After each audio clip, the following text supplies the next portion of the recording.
अपने को संभालो। लंका निश्चर निकर निवासा, और वहां भी भीषण जैसा महाभागवत हुआ। अगर भक्ति करनी है तो लंका में भी भक्ति कर ली, और अगर भक्ति में ढिलाई रख ली तो धाम में भी नहीं कर पाओगे। यहां भी बहुतायत है, बहुतायत।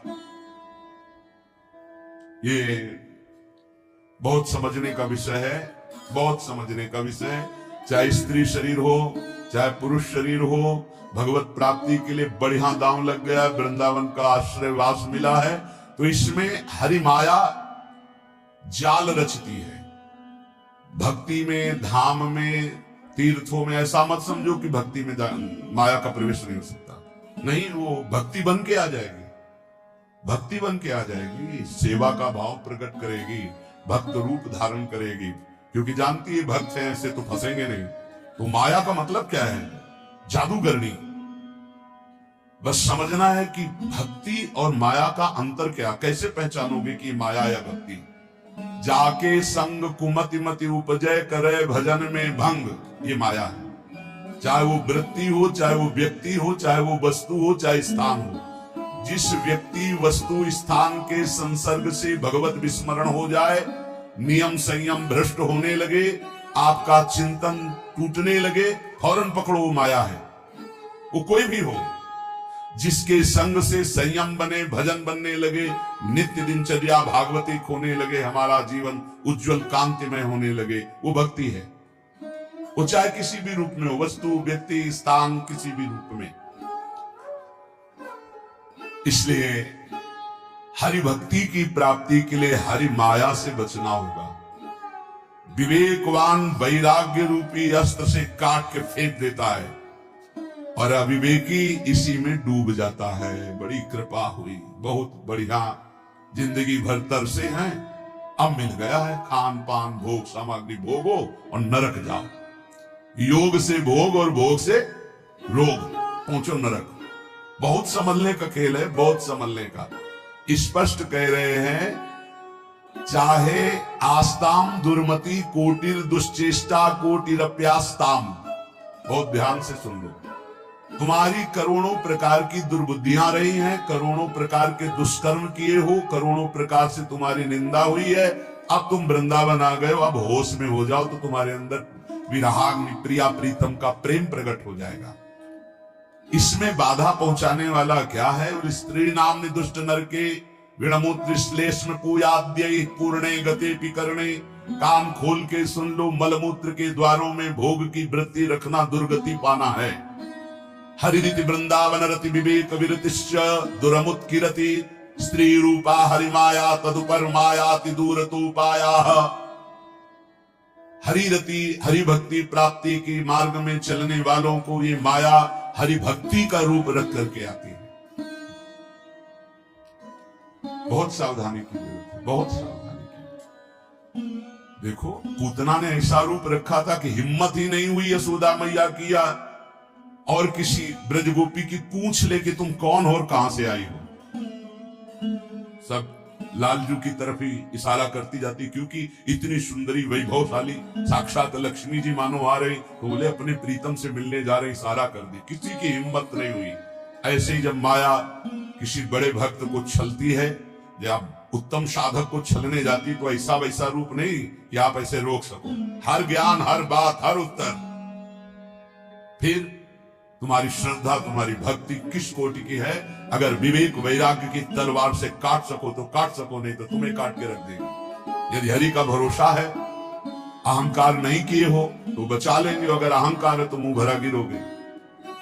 देवर्षि नारद जैसे महाभागवतों को भी परास्त करने की सामर्थ्य ये हरि माया रखती है। शिव विरंच का मोह को है पुराण, अस जिए जाने भजी माया पति भगवान। जो ज्ञानिन कर चिता परई, बरियाई विमोह बस करई, अज्ञानिन की तो कौन बात। इसलिए उत्तम कुरुते योषिदत् दृष्टैव दुष्ट मदिरेव अतिवन वसति रसक्या हा वृंदारण्य किन्नु में भविता। जब कोई भोग दृष्टि से किसी माता बहन को देखता है तो मदिरा में उतना नशा नहीं, इतना उसकी बुद्धि भ्रष्ट हो जाती इस दृष्टि मात्र से। इसलिए गोस्वामी तुलसीदास जी ने कहा है, जो चाहे आपन कल्याणा, सुजस सुमत शुभ गति शुभ नाना, शो परनार लीलार गोसाई तजो चौथ के चंद्र की नाई। जैसे चौथ के चंद्रमा को देखने से कलंक लगता है, ऐसे ही किसी भी माता बहन की तरफ काम दृष्टि से देखोगे मरोगे, मरोगे, मरना परमार्थ से भ्रष्ट हो जाओगे, होश में हो जाए।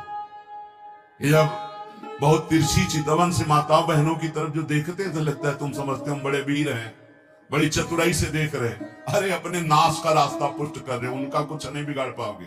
वो हरि माया बलवंत भवानी, वो इतने बल से युक्त है, तुम्हारा चितवन मुस्कान सब तुम्हारे लिए ही नरक का द्वार बन जाएगी। इसलिए होश।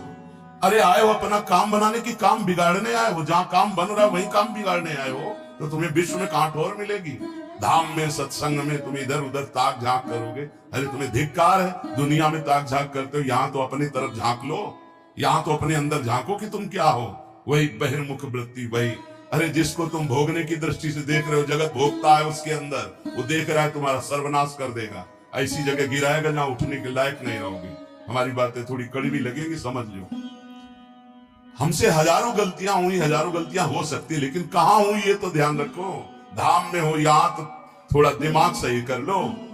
कह रहे हैं उन्मत्तमेव कुरुते योषित दृष्टैव। जब हरी माया से आंख मिलाओगे ना, इतने में तो तुम्हारा होश उड़ा देंगे। देख लो, इनकी कह रहे उन्मत्तमेव कुरुते योषित दृष्टैव। भगवान कह रहे मत देखो उधर, नहीं कहते हम बड़े सूरवीर हम देख रहे, तो उनके पास बाण क्या है?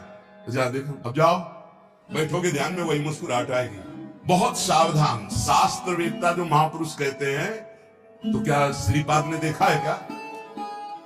संत जन जो कहते हैं, अभी प्रक्रिया नहीं पता है, मन को जोड़ दिया तो जैसा तुम्हारे मन में चल रहा है वैसे पूरी अपने मन की बात कहते हुए वैसे बता देंगे। उन्मत्त में वो कुरते योषित दृष्टियैव दुष्ट मदिरेव। ये और कोई नहीं है, वही मोहिनी ठाकुर है जिसके तुम दास बनने निकले हो, बड़े प्रवीण बनते हो। वो कहते हैं संभाल के रखो दृष्टि। कैसे संभालो? बोले यो माम पश्यति सर्वत्र सर्वम च मयि पश्यति तस्याहम न प्रणश्यामि सच में न प्रणश्यति। ऐ मेरे साधक, ऐ मेरे दास, मेरे स्वरूप को देखो। एक भी देवता मोहिनी ठाकुर से मोहित नहीं हुआ था, क्योंकि पता था मेरा ठाकुर है। जब किसी माई दाई बहन को देखो, उसके चरणों की तरफ देखो। गोरे गोरे चरणारविंद मेरी प्रियाजू के, मेरी प्रियाजू की सखियों के बलिहारी है प्रभु। वो अगर तुम सूरवीर बन के आंख में आंख मिलाए तो कह रहे उन्मत्त में वो कुरते योषित दृष्टैव दुष्ट मदिरेव। आपकी बात क्या है? हम एक महात्मा की बात बता रहे हैं। इतना भजन कर रहे थे कि शरीर की शुद्धि नहीं थी, पूरे शरीर में दीमक लग गई थी। शरीर है ये दिखाई नहीं दे रहा था, केवल आंखें बीच बीच में खोल लेते थे तो दीमक झड़ जाती थी। च्यवन ऋषि, उनका नाम च्यवन ऋषि था। बहुत समय हो गया, प्रसंग नहीं पड़े। तो एक राजा की राजकुमारी अपनी सखियों के साथ उधर से निकली। तेजोमयी आंखें ऐसे ज्योतिर्मयी चमक रही थी। उनका ये बहुत चमकती हुई क्या है ये, और ऊपर से सब दीमक लगी हुई थी।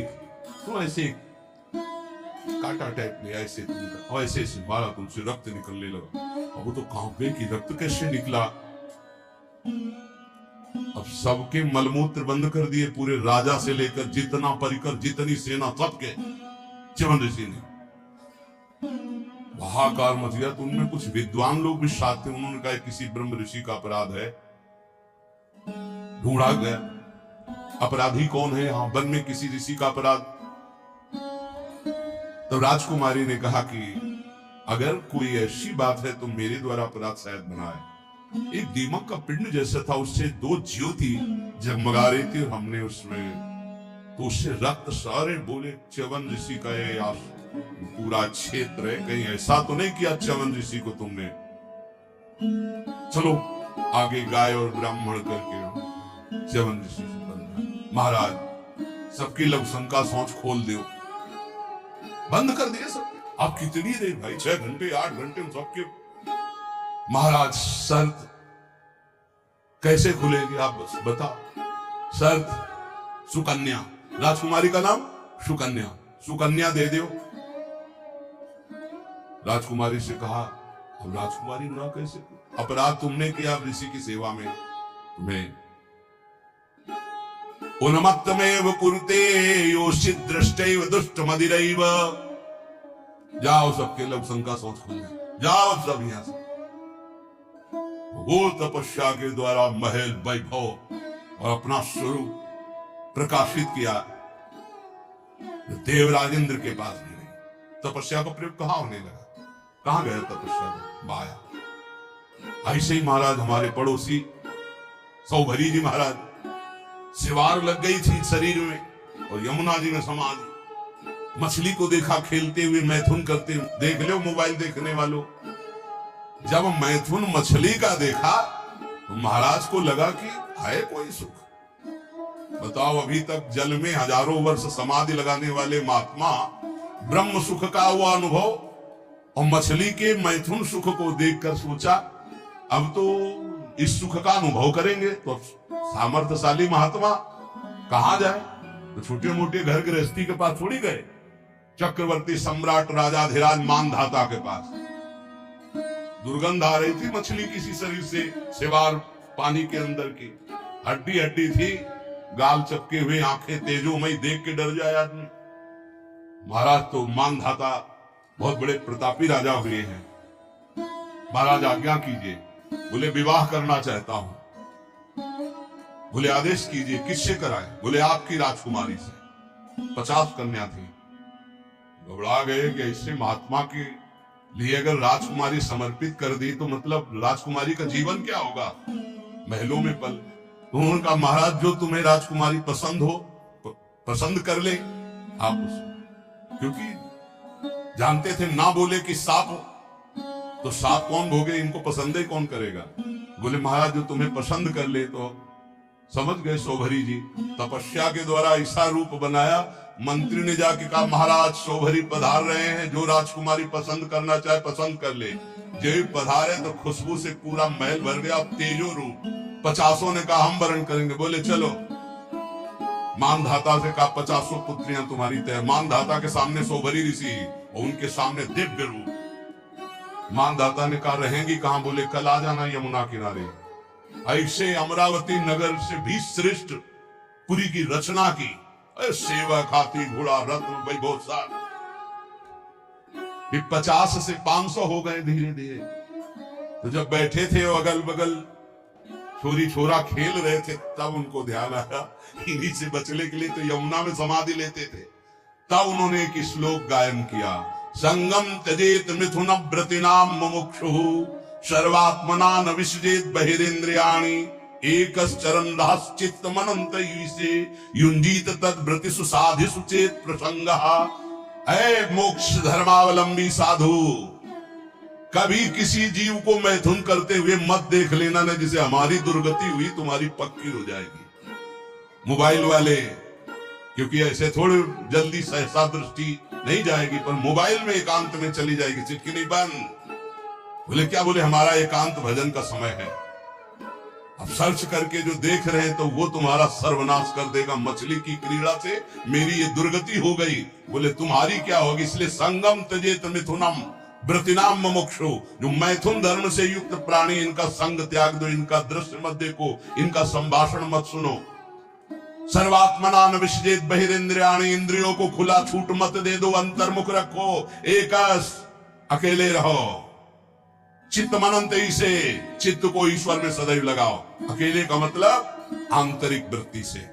गुफा में भी प्रपंची बहुत समाज में ही रहता है, और प्रपंच में रहता हुआ साधक भी अकेला रहता है। सदैव चित्त को अपने इष्ट में लगाते रहो, किसी का संग न करो, और संग करो तो किनका?